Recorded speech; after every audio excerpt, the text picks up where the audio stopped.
반갑습니다. 함께 하신 모든 분들 주님 이름으로 환영합니다. 잘 오셨습니다. 저희가 엘림 학교라고 이름을 붙였습니다. 학교는 뭔가 배우는 곳이죠. 아마 하나님 말씀 이번 엘림 학교 과정을 통해서 배워보시면 하나님께서 준비하신 축복이 무엇인지, 또 우리가 얼마나 그 축복을 누리는 행복한 사람인지를 다 아시게 될 겁니다. 기도로 시작하겠습니다. 사랑이 많으시며 은혜 풍성하신 아버지 하나님, 오늘 이렇게 귀한 시간 우리에게 허락해 주심으로 하나님과 함께, 또 하나님의 귀한 말씀으로 함께 할 수 있게 해주심을 감사드립니다. 이 시간을 축복하여 주시고 이 시간 함께한 우리 모두의 마음을 주 성령님께서 주관해 주시기를 원합니다. 우리 가운데 하나님의 뜻을 밝혀주셔서 주의 뜻대로 살아가는 우리 모두가 되게 도와주시옵소서. 시작 시간부터 끝나는 시간까지 오직 주님의 손길만 의지합니다. 우리 주 예수님 이름으로 기도드렸습니다. 아멘. 오늘 첫 시간 제목이 화면에 있습니다. 구원의 확신과 성장이라고 제목을 붙였습니다. 신앙생활 하면서 첫 번째 부딪히는 어려운 난제가 하나 있습니다. 바로 구원이 무엇이냐라는 거죠. 또 교회에 나왔더니 많은 분들이 이렇게 축하한다, 잘 오셨다 이렇게 말씀하시면서 한 가지 은근하게 묻는 게 있습니다. 그런데 구원 받으셨어요? 구원이 뭘까요? 세상에 어떤 사람은 그 말을 조롱해서 10원이면 10원이지 왜 구원이냐라는 그런 조롱 섞인 말도 하고요. 도대체 구원이 무엇일까요? 그리고 그 구원을 어떻게 받는 것이고, 또 내가 구원을 받았다면 그 증거가 무엇일까요? 내가 구원받았다는 증거. 예를 들면 학교를 졸업했다면 졸업장이라는 게 있죠.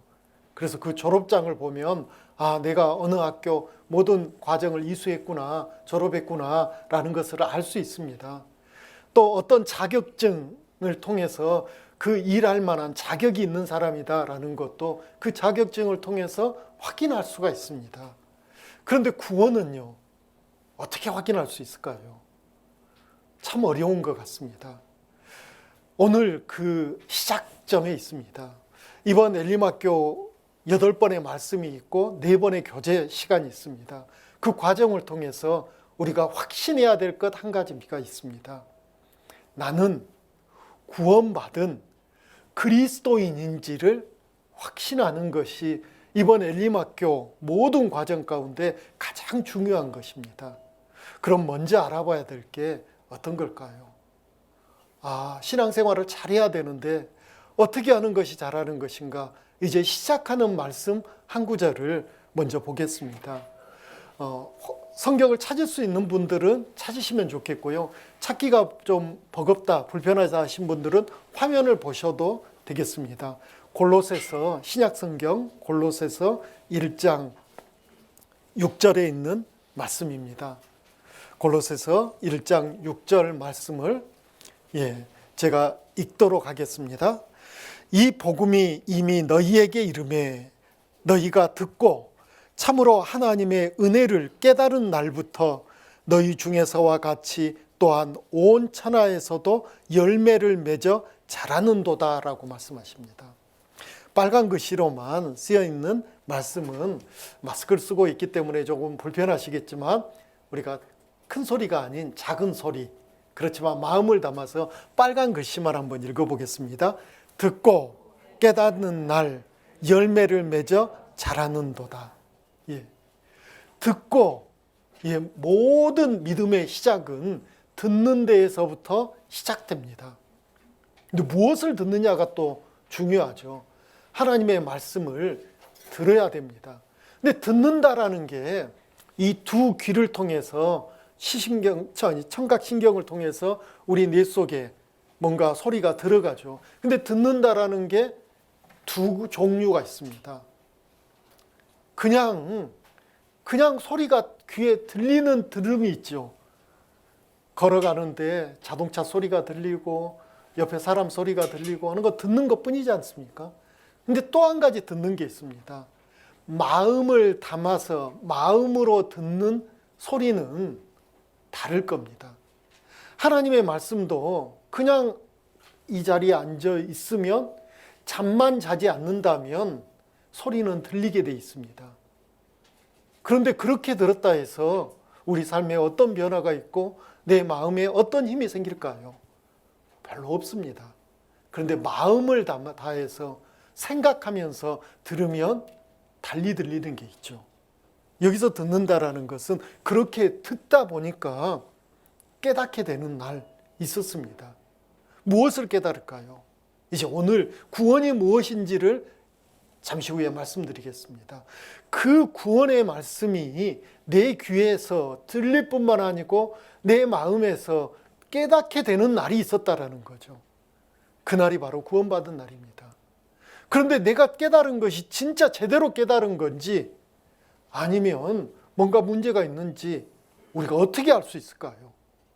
그 강력한 증거 중에 하나가 열매를 맺는 것이 있느냐 없느냐를 통해서 우리가 알 수 있는 것이 분명히 있습니다. 어떤 열매일까요? 이번 엘림학교 과정을 들어보시면 내 삶 가운데 이런 열매가 지금 맺히고 있어. 아니면 이런 열매가 내 삶을 보니까 하나도 없네. 둘 중에 하나가 되실 겁니다. 그리고 맺히고 있다면 더 풍성하게 맺기를 원하시게 될 겁니다. 그래서 엘림 학교 이 8번의 과정들, 말씀의 과정들이 정말 중요하고 또 4번의 교제를 통해서 스스로를 확인할 수 있는 소중한 시간들이 될 겁니다. 이제 구원의 의미가 무엇인지, 구원이 무엇인지를 말씀을 통해서 살펴보겠습니다. 구원이라는 게 첫 번째, 나의 모든 죄를 용서받았다라는 게 바로 구원입니다. 그런데 여기서 정말 중요한 게 한 가지 있습니다. 진짜 중요한 거예요. 누가라는 거죠. 나의 모든 죄를 내 스스로 용서할 수도 있습니다. 내가 어떤 사람에게 잘못했어요. 그 사람에게 정말 많은 희생을 하고 그 사람을 위해서 내가 많은 것을 지불했습니다. 그러면 스스로 이 정도 했으면 됐다. 이렇게 생각할 수도 있죠. 그런데 그건 엉터리입니다. 잘못된 겁니다. 여기서 나의 모든 죄를 누가 용서해 주셔야 되냐면요. 하나님이 그 일을 내게 베풀어 주셨는지 안 주셨는지를 깨닫는 것, 이게 중요합니다. 그런데 많은 사람들은 거기에 대해서는 별로 생각하지 않습니다. 그리고 헛된 확신만 가질 수 있어요. 예수님이 세상 모든 사람 다 죄 용서했대. 그럼 된 거지 뭐. 나 그거 믿어. 그럼 된 거지 뭐. 근데 마음 한구석에서는 불편함이 있을 수 있습니다. 너 그거 진짜 믿어? 믿는 날은 근거가 뭐야? 그때 두 종류가 되거든요. 무조건 우기는 사람이 있습니다. 내가 그러니까 교회 나갔잖아. 기도했잖아. 나 헌금도 했잖아. 그리고 내가 성경도 읽어본 적 있잖아. 그럼 된 거지 뭐. 그게 진짜 된 걸까요? 하나님이 내 죄를 용서해 주셨다라는 그 확신이 있어야 되는데요. 그것이 무엇이 기준이 돼야 될까요? 말씀입니다. 그래서 구원은 다른 게 아니고요. 성경 누가복음 1장 77절에도 말씀하십니다. 주의 백성에게 그 죄 사함, 죄를 용서해 주셨다라는 그 죄 사함으로 말미암는 구원. 결국 구원은 죄 사함, 죄 용서라는 거죠. 누가요? 하나님이요. 사도행전 3장 19절에도 죄 없이 함을 받으라 라고 했습니다. 죄를 없이 함을 받으라. 있는 죄를 어떻게 없애겠습니까? 근데 죄 없이 함과 죄가 없다는 것과 동일한 효력이 나타나는 게 용서죠. 죄가 있으면 반드시 벌받게 돼 있습니다. 그래야지만 하나님은 공의로우신 분이죠. 근데 죄가 있는데도 벌을 안 받을 수 있는 한 가지, 그건 바로 용서받으면 되는 거죠. 그래서 구원이 무엇인지는 성경이 죄 용서받는다라고 말씀하십니다. 에베소서 1장 7절에도 구속 곧 죄 사함이라고 합니다. 구속 곧 죄 사함, 죄를 용서받는 것, 구속이라는 다소 어려운 말씀이 있습니다. 구속이라는 것은 쇠고랑 차고 교도소에 들어가는 그게 아닙니다. 값을 지불하고 해방된 것, 그것이죠. 우리가 죄값이 지불되어서 우리 죄가 용서되었기 때문에 죄로부터 자유함을 얻는 것, 그것이 구원입니다. 또 구원의 또 다른 의미는 의인이 되었다라는 의미가 있습니다. 의로운 사람이 되었다라는 거죠. 여기서도 중요한 게 이겁니다. 누가? 라는 거죠. 내가 내 스스로 내 자신을 야, 나 참 착한 사람이구나. 나 참 착한 사람이었는데 내가 교회까지 다니게 되었으니 더 착해졌구나. 또 하나님 말씀을 듣고 또 말씀을 읽고 했으니 난 더 착한 사람이구나. 그리고 오늘 또 누가 나에게 죄 지었는데 나를 속상하게 했는데 내가 그 사람 용서해 줬어. 그러니 나 참 더 착한 사람 됐구나. 이래서 내가 의인 됐다고 생각한다면 그 엉터리입니다. 그래서 내가 구원받았다고 생각하면 그것 또한 엉터리입니다. 누가 나를 의롭다, 너 의인이다 라고 불러주냐라는 거죠. 그건 바로 하나님이십니다. 하나님이 나를 의롭다 해주시는 것, 누구를요? 구원받은 사람을. 그래서 구원의 또 다른 의미는 하나님이 나를 죄인으로 보시는 게 아니고 의인으로 보시는구나. 이 생각을 가지면 되게 보편적인 사람들은 부끄러워져야 됩니다. 나는 결코 내 삶을 들여다보니까 의인이 아닌데, 나는 여전히 죄가 있는데, 숨길 수 없는 죄가 내 안에 있는데, 그런 나를 하나님이 의인이라 칭해 주시니, 불러주시니 참 부끄럽습니다. 그러면서 한편으로는 감사합니다. 고맙습니다. 그리고 또 한편에 마음에서 올라오는 게 있습니다. 그럼 내가 진짜 의인이 돼야 되겠구나. 내 삶이 의로워져야 되겠구나 라고 삶의 방향을 바꾸는 것, 그것이 구원받은 사람의 정상적인 모습이라는 거죠. 그래서 사도행전 13장 38절 39절을 보면요, 그러므로 형제들아 너희가 알 것은 했습니다. 무엇을 알아야 될까요? 그 뒤에 있는 말씀입니다. 이 사람을 힘입어 죄사함을, 죄 용서죠, 너희에게 전하는 이것이며 또 모세의 율법으로 너희가 의롭다 하심을 얻지 못하였던 모든 일에도, 모세의 율법이 뭡니까? 성경에 기록된 각종 계명들이거든요. 이렇게 해라 하는 것을 해야 됩니다. 하지 말라 하는 것을 해서는 안 됩니다. 구약 성경에만 기록된 게 613가지 계명들이 있었는데 그 계명을 어기면 결국 의로워질 수 없는 사람이 되는데, 우리의 삶을 들여다보면 우리는 계명을 다 지키시는가요? 613가지 계명이 뭔지도 모릅니다. 다 외울 수도 없습니다. 그래서 하나님이 10개로 줄기를 주셨습니다. 흔히 말하는 10계명이죠. 저와 여러분들 10계명 다 지켰습니까? 못 지켰습니다. 그럼에도 불구하고 하나님은 우리를 의롭다 불러주십니다. 이유는 뭘까요? 그 사람을 힘입어입니다. 그 사람, 그가 누굴까요? 이 사람을 힘입어. 바로 예수님을 힘입습니다. 예수님 때문입니다. 하나님은 나를 보고 의롭다 부를 수 없는데 예수님을 보시고 예수님이 하신 일을 보시고 나를 의롭다라고 불러주시는 거죠. 그래서 모든 일에도 이 사람을 믿는 자마다 의롭다 하심을 얻은 것이라 했습니다. 의인이 됐다, 의인이라 하나님이 우리를 불러주셨다라는 그 기준은 예수님 때문입니다. 예수님 때문에. 로마서 3장 24절에도 그리스도 예수 안에 있는 구속으로 말미암아 하나님의 은혜로 값없이 의롭다 하심을 얻는 자 되었느니라. 값없이입니다. 그래서 누구나입니다. 그렇다 해서 구원이 결코 싸구려가 아닙니다. 정말로 귀한 것인데 우리는 도저히 지불해서 그것을 얻을 수 없는 귀한 것인데, 하나님은 우리를 사랑해서 값없이 대가 받지 않고 구원이라는 큰 선물, 큰 은혜를 우리에게 베풀어 주셨습니다. 그 구원이 죄를 용서해 주신 것, 그리고 나를 의롭다, 의인이다라고 불러주신 것, 그것을 우리가 마음에서 믿는 것이 구원받았다라는 의미입니다. 또 구원받았다는 의미는 하나님의 자녀가 되었다라는 거죠. 왕의 자녀는 왕자입니다. 왕자는 정말 많은 특권이 있습니다. 이 나라의 권력자의 아들로 태어나도 많은 특권이 있고요. 부모가 힘있고 권세 있는 부모를 두어도 힘이 있지 않습니까? 그래서 아빠 찬스, 엄마 찬스 하는 세상에 그런 말도 있잖아요.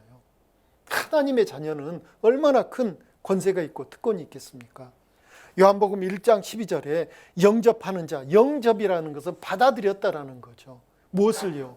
하나님이 예수님을 통해서 내게 하신 일을 받아들이는 사람, 그 사람에게 영접하는 자, 곧 그 이름을 믿는 자들에게는 하나님의 자녀가 되는 권세를 주셨다 했습니다. 그 이름이 어떤 이름일까요? 예수란 이름이거든요. 예수란 이름은 그 이름의 뜻이 자기 백성을 저희 죄에서 구원할 자이심이라는 그 이름의 뜻이 있습니다. 그래서 예수는 구원자라는 그 이름이거든요. 그 구원받은 구원해주는 그 예수님이 나를 위해서 하신 그 일을 내가 받아들인 것, 믿는 사람에게는 하나님의 자녀가 되는 권세를 주셨다라고 합니다. 로마서 8장 15절에도 너희는 다시 무소하는 종의 영을 받지 아니하였고 양자의 영을 받았으므로 아바란 말이 어린아이가 아빠라고 하잖아요. 아빠 할 때 정말 얼마나 귀엽고 사랑스럽습니까? 아버지라 부르짖느니라라고 합니다. 예. 또 구원의 또 다른 의미는 하나님의 사랑을 깨달았다라는 거죠. 어떤 사랑이요? 나를 사랑하기 때문에 내가 차마 지옥 가는 것을 하나님은 볼 수가 없다라고 말씀하십니다. 그래서 나를 지옥 안 보내려고 하나님이 나를 위해서 큰 희생을 하셨거든요. 예수님을 보내주셨고 예수님이 나를 위해서 십자가에 죽기까지 해주신 그 사랑을 내가 깨달았다라는 거죠. 그게 구원이라고 성경은 말씀하십니다.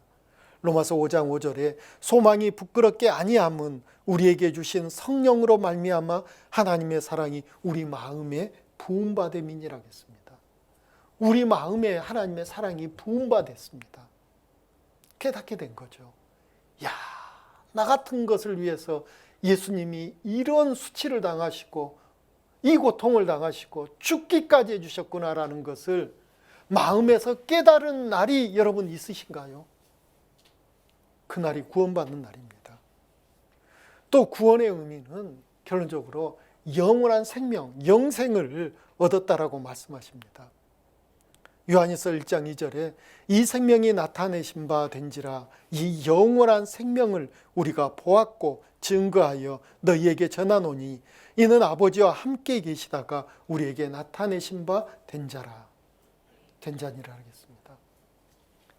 그분이 예수님이시거든요. 또 하나님의 제사장이 우리는 되었습니다. 베드로전서 2장 9절에 오직 너희는 택하신 족속이요 왕 같은 제사장들이요라고 말씀하십니다. 제사장의 큰 일 중에 하나는 하나님과 직접 소통하고 교제하는 것입니다. 이제 우리는 구원을 받음으로 하나님과 함께 하나님의 모든 일을 할 수 있는 그런 놀라운 일을 할 수 있는 자격을 갖게 되었다는 것 또한 구원의 특별한 의미 중에 하나입니다. 그런데 이런 사람이 있어요. 근데 내 마음을 들여다보니까 아이고 나는 왜 찡하지 않을까? 뭔가 눈물 콧물이 흘리면서 막 기뻐하던데 나는 그런 게 없다. 예, 그럴 수도 있습니다. 또 누구처럼 꿈에 십자가라도 좀 봤으면 근데 그렇게 십자가를 꿈에서 봤다고 그것이 구원일까요? 성경에 그렇게 말씀하신 게 없습니다.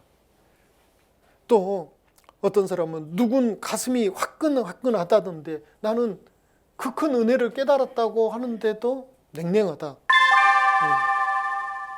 구원받음은 느낌이나 감정이 아닙니다. 또 반대로 그런 기쁨에 겨워서 가슴 벅찬 감동을 누렸으니까 그거 잘못된 걸까요?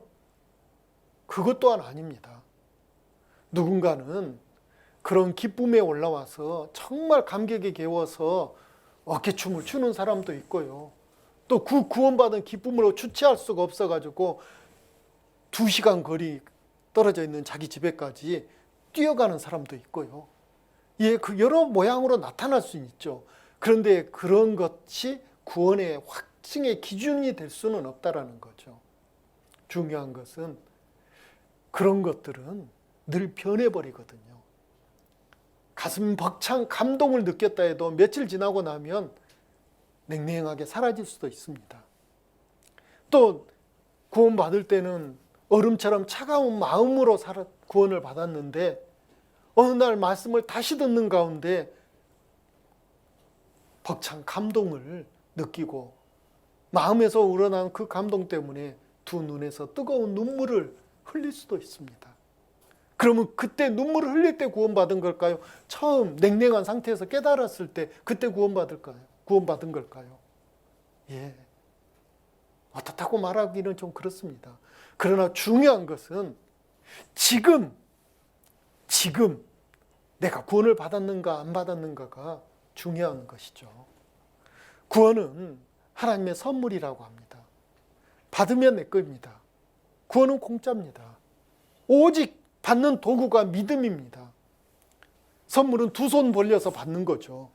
그런데 구원은 2손으로 받는 게 아닙니다. 믿음으로 받는 거거든요. 예전에 수양했던 어떤 할머니가 복음이 전해지는 구원받는 날이라고 하니까 안 입던 치마, 펄렁펄렁한 치마를 입고 왔대요. 왜요? 목사님이 구원 던져주면 치마 벌려서 그거 받으려고. 근데 아무리 치마를 들썩들썩 했는데도 던져주시는 게 없네요. 끝날 때까지. 오해하신 거죠. 구원받아라 하니까 뭐 치마를 벌려서 이렇게 받을 줄 아는데 그게 아닙니다. 믿음으로 받는 거죠. 믿음으로. 오직 믿음으로. 고린도후서 13장 5절 이 말씀 어떤 분들은 읽으면서 무서운 말씀이라 하는 분도 있고 너무나 은혜가 되는 말씀이라고 하는 분들도 있습니다. 고린도후서 13장 5절을 제가 천천히 읽어드리겠습니다. 너희가 믿음에 있는가? 너희가 믿음에 있는가? 어떤 믿음이요? 구원받는 믿음에 있는가? 너희 자신을 시험하고 너희 자신을 확증하라고 했습니다. 확증하라고요. 구원은 이런 분들이 있거든요. 가끔씩 저에게도 저를 당황스럽게 하는 상황이 있을 때가 있습니다. 어느 형제자매님이 어떤 분을 모시고 와요. 목사님, 이분 상담 좀 해주세요. 어떤 상담이요? 이분 구원 받았는지 안 받았는지 확인 좀 해주세요라고 말씀하시는 분들이 있습니다. 그때마다 저는 너무너무 당황스럽습니다. 제가 어떻게 그분이 구원 받았는지 안 받았는지 확인할 수 있을까요? 솔직히 저는 할 수 없습니다. 세상 어떤 사람이 그걸 확인할 수 있을까요? 없습니다. 만일 그 사람에게 이런 능력이 있다면 그분은 가능합니다. 그 사람 속에 있는 영혼을 볼 수 있으면 그분 가능하죠. 사람 속에 있는 영혼을 볼 수 있으면요. 죽은 영혼인지 살아난 영혼인지요. 그런데 이 두 눈으로는 영을 볼 수 있습니까? 없습니까? 볼 수 없어요. 그래서 이분 구원 받았는지 안 받았는지 마치 구원의 감별사에게 이렇게 모셔오는 것처럼 이렇게 하면 정말 당황스럽습니다. 그럴 수 없습니다. 그러면 구원 받았는지 안 받았는지를 알 수 없느냐라는 거예요. 근데 성경은 여기저기 알 수 있다라고 합니다. 어떻게 해요? 내 자신 그리고 하나님 그 두 분은 알 수 있거든요. 내 자신은 내가 구원 받았는지 안 받았는지를 알 수 있습니다. 물론 하나님은 명확하게 알고 계시죠. 근데 하나님이 누구누구야 너 오늘부로 구원 받았다라고 꿈에라도 우리 귀에 알려주시면 좋은데 그러지 않습니다. 침묵하십니다. 왜 그러실까요? 우리 스스로 확증하는 것이 신앙생활에 너무너무 유익하기 때문입니다. 그것이 훨씬 유익하기 때문에 하나님은 때로는 침묵하실 때가 있어요. 우리 스스로 내 자신에게 물어야 됩니다. 자문자답해 봐야 됩니다. 누구누구야 라고 자기 자신의 이름을 부르면서 물어보는 거죠. 너 구원 받았니? 너 구원 받은 거 확실해? 그러면 대답을 누가 할 수 있어야 될까요? 내 스스로 할 수 있어야 되는 겁니다. 그래서 너희가 믿음에 있는가? 너희 자신을 시험하고 너희 자신을 확증하라라고 성경 말씀하십니다. 이번 엘림학교 12번의 과정 가운데 우리가 해야 될 것, 가장 중요한 것은 이겁니다. 내가 구원받은 그리스도인인지를 확증하는 거죠. 스스로요. 누구에게 물어봐서가 아니고요. 스스로 확증하는 것. 이것이 너무너무 중요합니다. 그럼 어떤 방법으로 우리가 확증할 수 있을까요? 그 모범 문제와 모범 답안이 여기 있습니다. 예수 그리스도께서 너희 안에 계신 줄을 너희가 스스로 알지 못하느냐? 그렇지 않으면 너희가 버리온 자니라. 예수님이 내 안에 계시다라는 것을 스스로 알아야 된대요. 알 수 있대요. 만약 모르면요, 버리온 자라요. 구원받지 않는 자랍니다. 이게 무슨 말일까요? 예수님은 2000년 전에 이 땅에 오셨습니다. 그리고 33년 정도 이 땅에 사셨습니다. 그리고 지금은 하늘에 계시거든요. 하늘에 계신 예수님이 이 몸속에 계시다니요. 이게 무슨 말일까요? 육체로 오신 예수님이, 이 예수님 육체가 이 속에 어떻게 들어올 수 있습니까? 없습니다. 그럼 이 말이 무슨 말일까요? 엘림학교 과정을 들어보시면 자연스럽게 아실 겁니다. 결론적인 답만 이렇게 알려드리겠습니다. 예수님의 또 다른 인격이 있습니다. 예수님의 또 다른 모습이 있습니다. 그게 바로 성령님이거든요. 성령이 내 안에 계시다라는 것을 우리는 알아야 됩니다.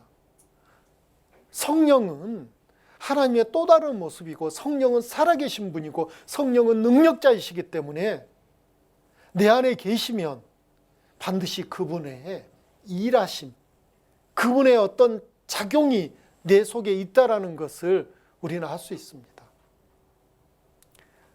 구원받았다라는 것을 새 생명 얻었다라고 많은 분들이 그렇게 표현합니다. 그래서 거듭났다라는 표현도 쓰고 있습니다. 그 거듭났다라는 것, 새 생명을 얻었다라는 것을 사도 바울도 우리에게 설명하기 위해서 비유로 알려주신 것 중에 한 가지가 씨, 식물의 씨가 있지 않습니까? 그 씨를 통해서 많은 말씀들을 해주셨는데요. 생명 활동이 일어나는 씨는 잘 한번 생각해 보세요. 뭐 여러분이 알고 있는 어떤 씨가 돼도 좋습니다. 뭐 사과 씨가 돼도 좋고요. 감 씨, 뭐 깨, 그것도 씨죠. 작은 씨죠. 콩, 알맹이도 씨죠. 일종의. 그런데 생명 활동이 일어나는 씨는 모양이 좋다 해서, 크다 해서 생명 활동이 일어납니까? 그 기준은 될 수 없어요. 모양이 좋고 나쁘고가 중요한 게 아니고요. 크고 작고가 중요한 게 아닙니다. 중요한 건 뭘까요? 볼품없이 생겼어도 조그만해도 그 안에 생명이 있으면 땅에 심기워지고 물을 주고 햇볕이 있고 바람이 불면 조금 뒤에 변화됩니다. 싹이 나오고 잎이 나오고 줄기가 나오고 나중에는 열매 맺게 됩니다. 그런데 생명이 없으면요. 예를 들면 볶아버렸어요. 깨씨를 볶아버렸습니다. 그러면 겉모양은 생명이 있는지 없는지 우리는 구분할 수 없습니다. 그런데 볶아버려서 이미 죽어버린 그 씨는 땅에 묻으면 어떻게 될까요? 썩어 없어질 뿐입니다. 썩어 없어질 뿐입니다. 우리 안에 생명이 있습니까? 육체의 생명은 우리는 다 살아 있습니다. 그러나 이 육체의 생명은 하나님이 때가 되면 다 끝내시겠다 하셨습니다.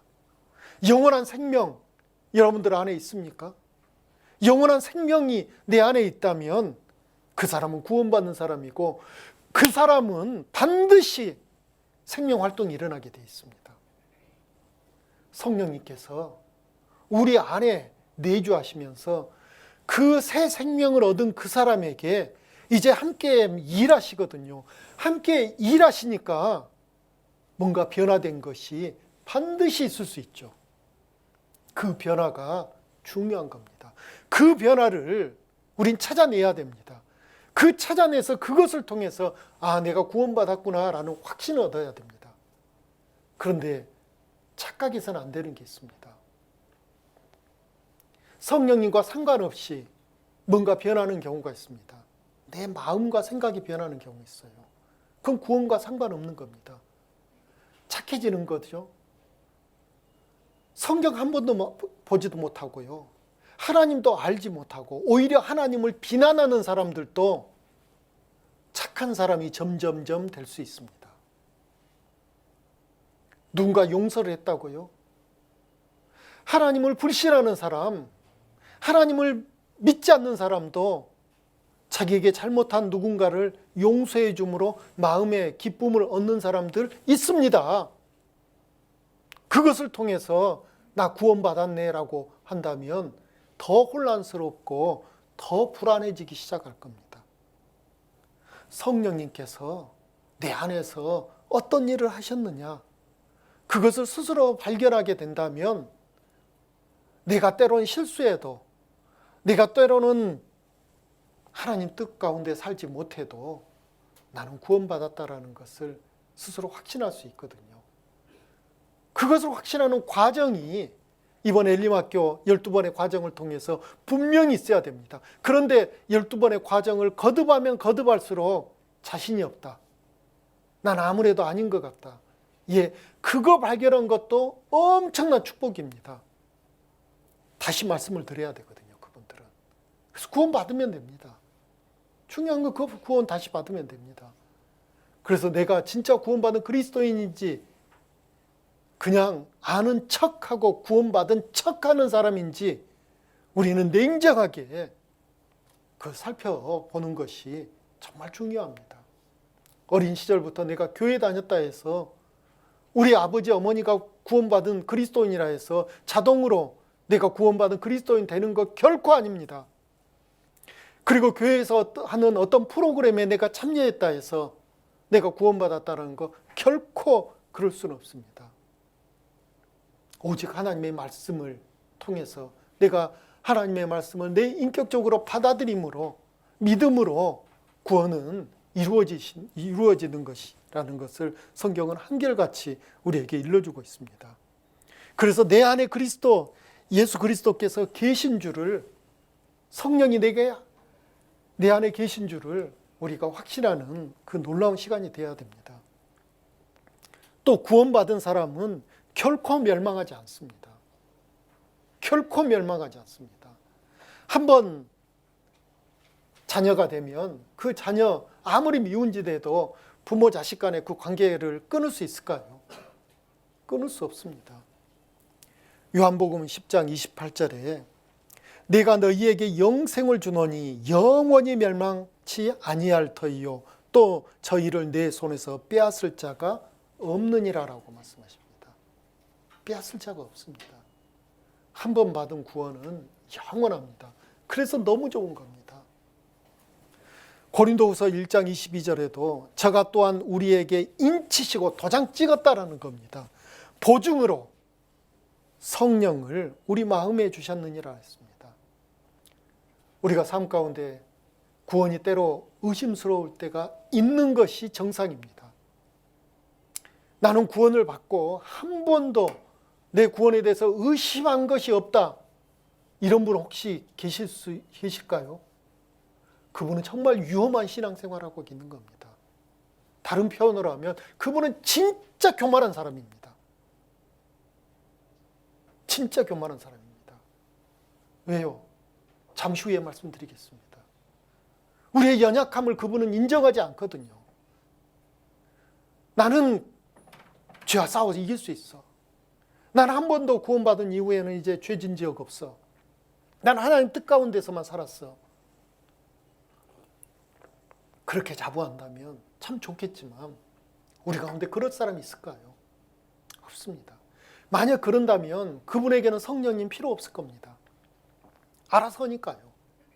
우리의 연약함 때문에 성령님이 오셨고, 그리고 성령님의 그 일깨우심 때문에 우리는 스스로 우리의 잘못을 또 깨닫고 또 깨닫습니다. 그때 마귀는 속삭입니다. 너 봐봐라. 봐라. 너 구원받았던 사람이 그런 죄를 지었어? 에이, 너 구원 아니야. 구원 취소돼 버렸어. 그렇게 마귀의 속삭임에 우린 속아서는 안 됩니다. 구원은 한 번 받으면 영원합니다. 부자 간에, 부모 자식 간의 관계를 생각해 보면 명확해집니다. 우리의 자녀들이 부모를 속썩이는 일을 합니다. 그러면 밉죠. 저희 부모님도 그런 말 저에게 실제로 하셨거든요. 너 나가라. 그리고 더 화가 나시면 더 심한 말도 하셨습니다. 너 나가서 확! 그 다음에 뭐라고 하셨을까요? 예. 세상에 자식한테 그런 소리도 하거든요. 근데 그렇다 해서 부모 자식 간의 관계가 그날부로 끊어졌냐? 아닙니다. 또 어루만져 주심이 있습니다. 잘 되기를 원하시는 거죠. 그 죄 끊기를 원하신 거죠. 그래서 그런 험한 말도 하신 거죠. 하나님도 때로는 우리에게 그럴 수 있다라는 거죠. 근데 그것을 진짜로 나에게 그런 말 했으니까 이제 난 당신에게 이제 엄마를 안 할 거예요. 아줌마라 부를 거예요. 이러면 진짜 큰일 나는 거죠. 네. 또 구원받은 이후에 우리에게는 고난이 있습니다. 많은 사람들이 생각합니다. 내가 이제 하나님 자녀 됐으니 큰 특권이 있어서 세상 가운데에서 당당하게 그리고 많은 것을 누리면서 행복하게 살 줄 생각하는 사람들이 있습니다. 그런데 웬걸요? 신앙생활을 해보시면 아실 겁니다. 하나님 뜻대로 살면 살수록 왜 이렇게 힘든 게 더 많아질까요? 그럴 수밖에 없죠. 아담의 범죄함으로 인해서 이 세상은 저주를 받았습니다. 우리가 저주받은 땅에서 여전히 살고 있습니다. 그렇죠. 첫 세상이 만들어졌을 때는 요즘처럼 이런 추위 없었습니다. 그런데 어제 그제 너무 춥더라고요. 예, 그 추위는 구원받은 사람이나 안 받은 사람이나 똑같이 느낍니다. 여름에는 땡볕에 너무너무 덥습니다. 세상을 처음 창조할 때는 그런 더위 없었거든요. 그 더위는 구원받은 사람이나 받지 않는 사람이나 똑같습니다. 그리고 먹고 사는 일 쉽습니까? 어렵습니까? 어렵습니다. 그건 구원받은 사람이나 안 받은 사람이나 똑같습니다. 왜요? 우리는 저주받은 이 땅에 살고 있기 때문에요. 그래서 세상 사람들이, 구원받지 않는 사람들이 겪는 모든 어려움, 삶의 수고와 고통, 구원받은 사람도 일반적으로 다 같이 받고 있습니다. 근데 거기에 더해지는 게 있습니다. 구원받지 않는 사람은 생각지도 않고 겪지도 않는 고난과 고통을 겪습니다. 그게 뭘까요? 마귀가 우리를 유혹하는 그 유혹은 더 강해지거든요. 마귀는 우리를 넘어뜨리려고 합니다. 그 씨름을 우리는 구원받은 이후에 새롭게 또 해야 되거든요. 그래서 구원받은 성도는 고난이 있습니다. 그 고난 있다라는 것을 우리는 잊어서는 안 됩니다. 로마서 8장 17절에 자녀이면 또한 후사 곧 하나님의 후사요 그리스도와 함께한 후사니 우리가 그와 함께 영광을 받기 위하여 고난도 함께 받아야 할 것이니라 라고 말씀하십니다. 세상의 어려움은 헛된 것이 되죠. 세상의 것은 헛된 것이 됩니다. 왜 헛되냐면요, 영원한 것이 못 되니까요. 그런데 주 안에서 하나님 뜻 가운데서 받는 고난은 헛되지 않습니다. 영광으로 바뀌거든요. 마귀는 이걸 노립니다. 하나님의 영광을 위해서 우리가 고난받고 수고하면 큰 영광이 있는데, 마귀는 나의 이름으로 나의 뜻을 세우기 위해서 하는 모든 수고를 하나님께 드리는 것처럼 착각시켜버리는 게 있죠. 너 열심히 해. 열심히 해. 그래서 힘들게 열심히 하고 있습니다. 근데 그것이 마귀에게 이용당할 수 있거든요. 우리가 살고 있는 삶 가운데 최근에 우리가 살아온 것을 한번 생각해 보십시오. 내가 무엇에 가장 열심히 했는가? 열심히 하면 수고와 고통이 있었을 겁니다. 무엇 때문에 내가 고통을 당했는가? 한번 생각해 보십시오.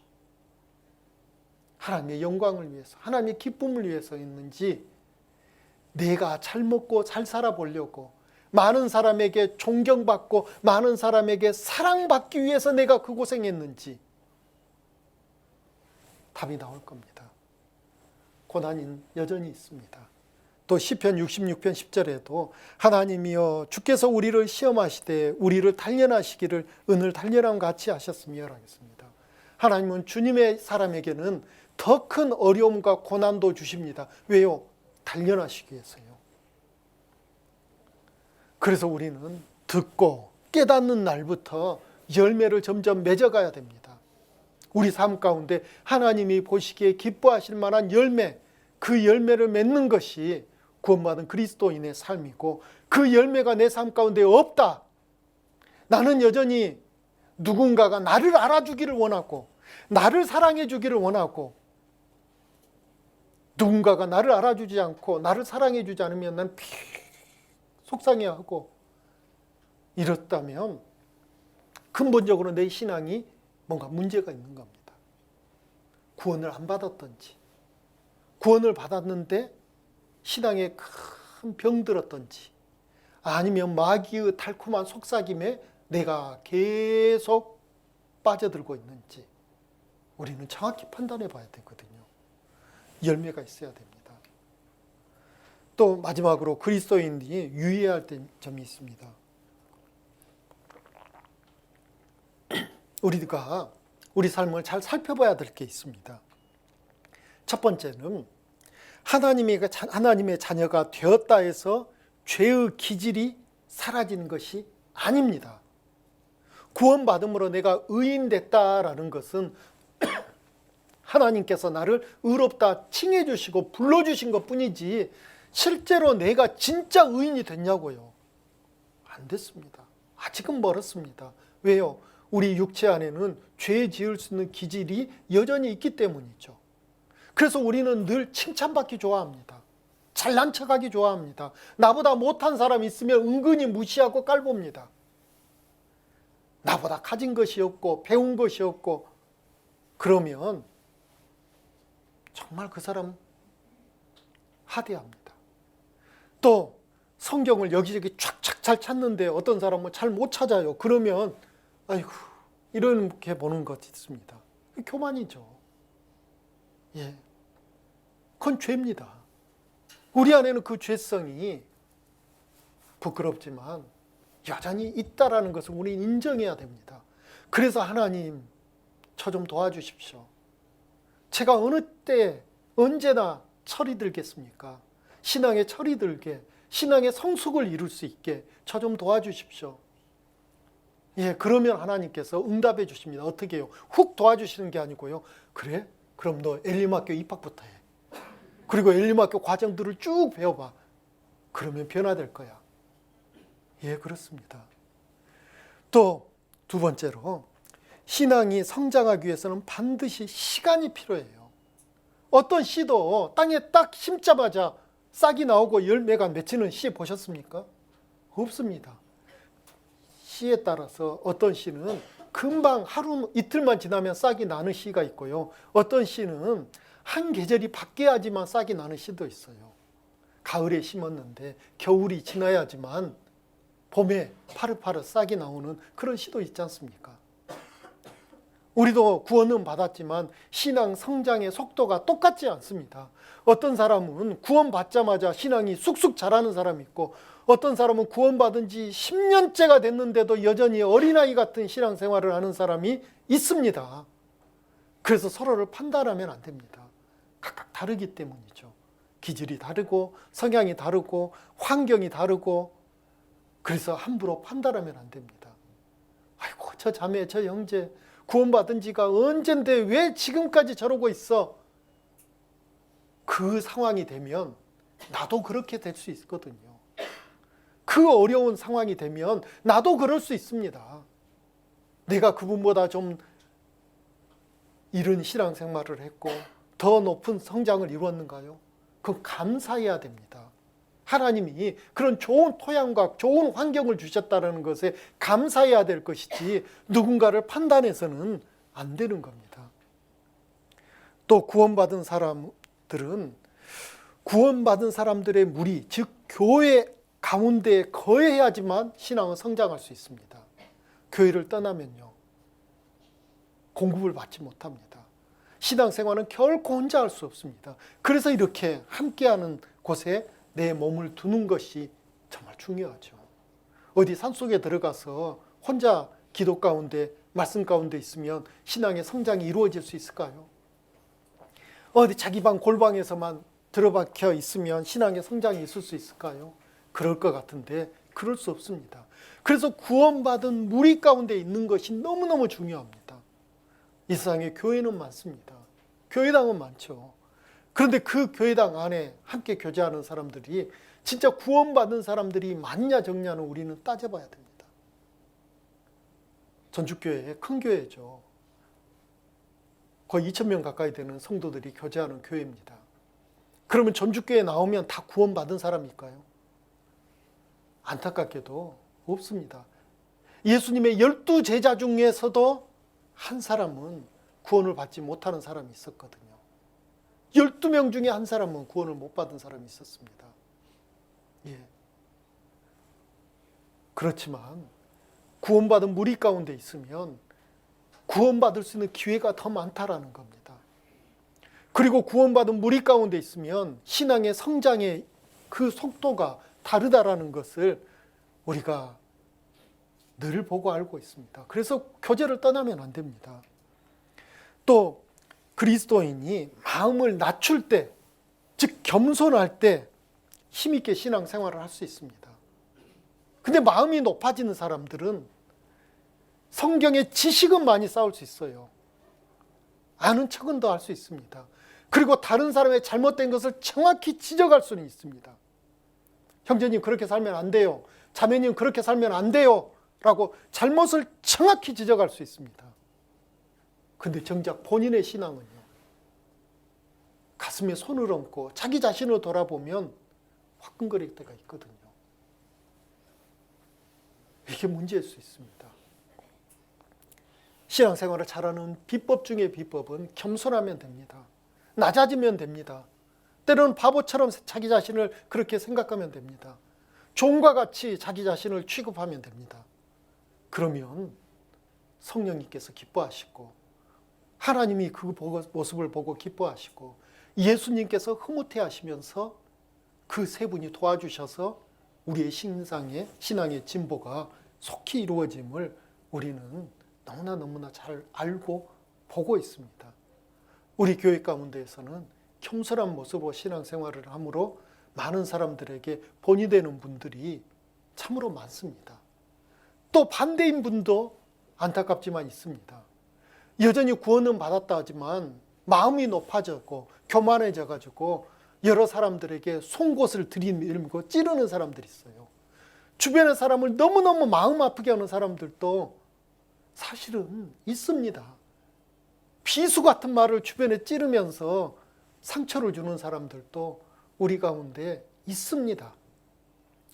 그런데도요, 놀라운 것은 하나님은 그런 사람들을 쏙 뽑아가지고 저리 가, 쏙 뽑아가지고 저리 가 하지 않습니다. 다 품고 계셔요. 그게 놀라운 것입니다. 그게 너무너무 은혜스러운 겁니다.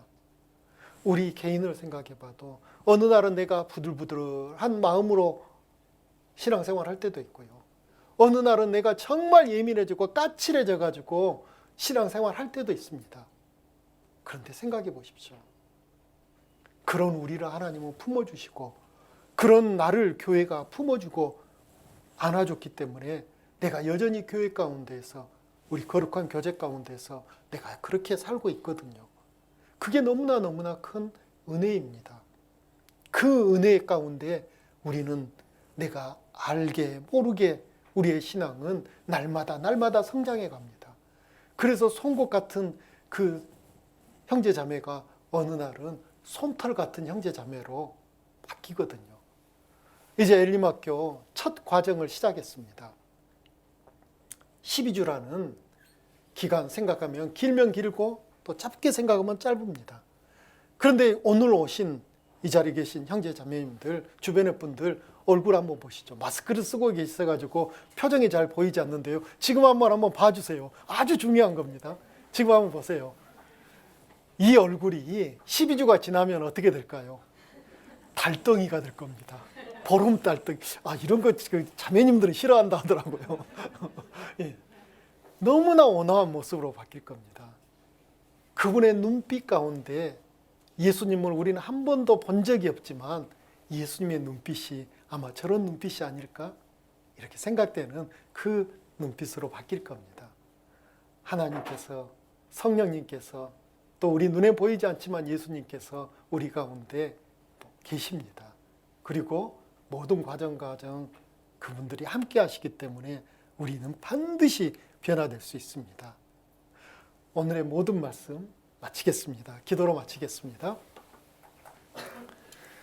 살아계시며 우리 가운데 함께 하시는 거룩하신 아버지 하나님, 구원받은 주의 자녀들 하나님께서 눈동자처럼 지켜주심을 알고 있습니다. 이 코로나 원역의 시대에도 우리의 건강을 지켜주시고 우리의 가정, 우리의 삶, 우리의 직장 모든 것 지켜주시기를 간절히 기도합니다. 또 우리가 무엇보다도 믿음의 진보를 이루고 신앙의 성장을 이루므로 하나님께 영광을 돌리며 하나님께 기쁨을 돌리는 우리 모두가 되게 도와주시옵소서. 엘림학교 이제 첫 과정 시작했으니 한 과정도 빠지지 않고 모두 다 아름답게 마무리할 수 있도록 하나님께서 도와주시기를 원합니다.